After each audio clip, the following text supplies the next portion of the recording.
Really, do the 27 KTM factory bikes, the two-strokes, really come with a carburetor? No, but they should. Any smart person would do that, like we've done now over at Pinit, coming out with new kits to go back. See, there's a beauty in simplicity.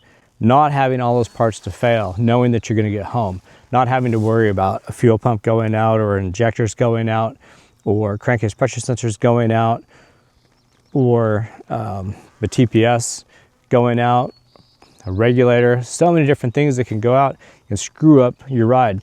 Not worrying about spark plugs fouling all the time, not worrying about it getting too lean, not worrying about the thing running out of fuel because the fuel pump only comes to right here. To never have to worry about that stuff again is huge. So you switch to the carburetor, what smart people do, like the old days with an awesome counterbalanced engine with the new design. The thing is faster than ever before, and you have all the simplicity of never worrying about walking home. No more pockets full of spark plugs. You get all your fuel because your petcock's down here on the bottom.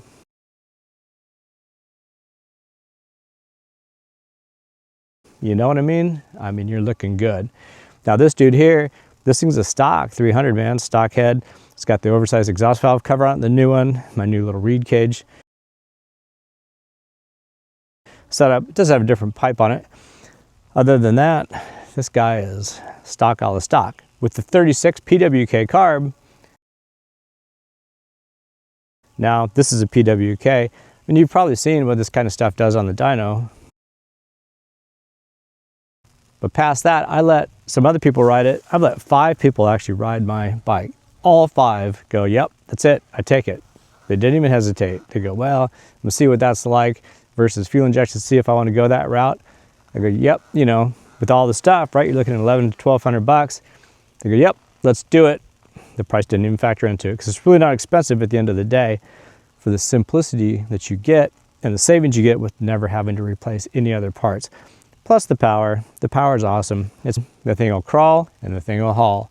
It even sounds different. One of the guys said, it reminds me of my KTM 380. It's got that low bark to it. It's got that kind of torque to it.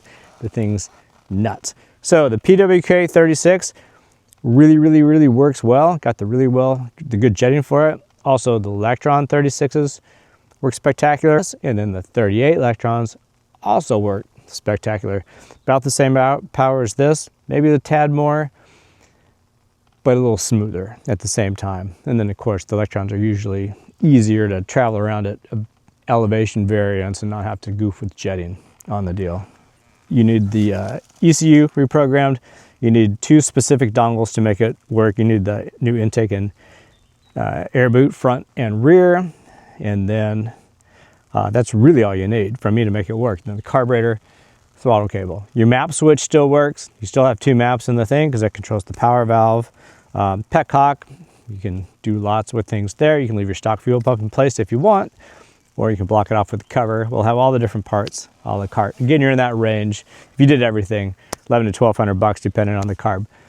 The only reason I'm putting this out there now is it's an update because they're already oversold over the stuff that I have, but there's more stuff coming in.